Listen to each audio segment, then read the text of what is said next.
In 1922, an amazing discovery was made. After 7 years of searching, the tomb of Tutankhamun was found.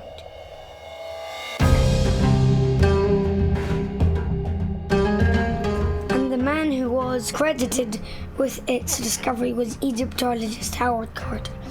But you won't find many photographs of Howard with a shovel in his hand or wearing muddy clothes.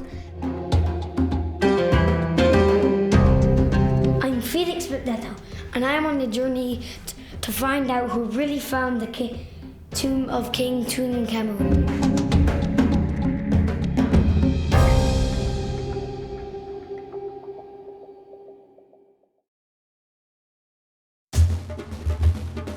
Three 3,000 years ago, ancient Egyptians had a problem. Tombs stacked full of gold and riches weren't difficult to spot.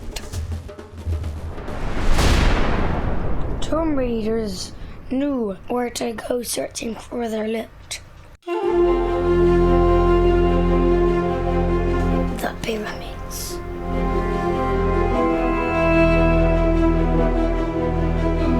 Ancient Egyptians would have to find somewhere less obvious to bury their pharaohs, kings and queens.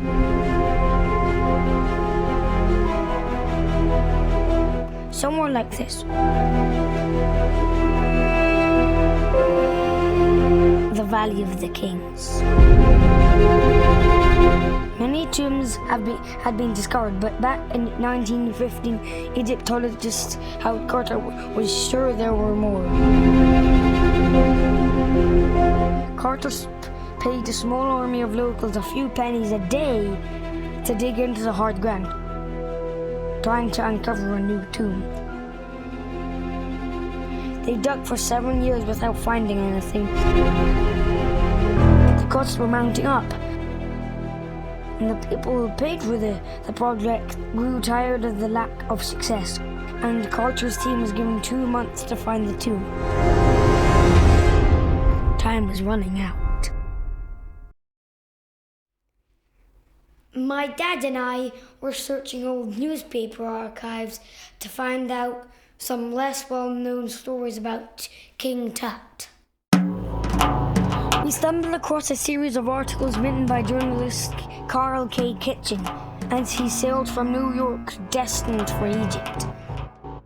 But it was when Karl arrived in Egypt 2 years after the tomb was found that he reported on a shocking story about who really found Tutankhamun's tomb.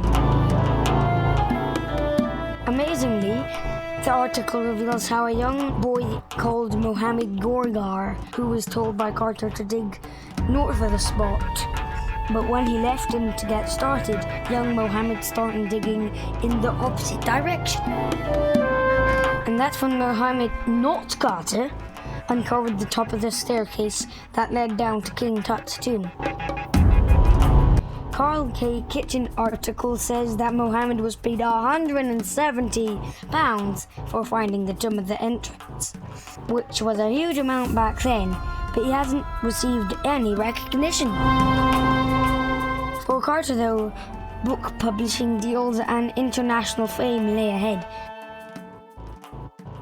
But did Mohamed ever exist? Why doesn't his name appear in history books or anywhere on Google? Did Karl K Kitchen make it all up just to fill the newspaper columns? My dad says stories that are based on one source of information can't be relied upon, and nobody other than Karl K Kitchen appears to have ever written about the 13-year-old boy who discovered Tutankhamun's tomb. So what's the truth of this story? Unfortunately, we may never know for sure if Mohamed Gorgar really did find the tomb.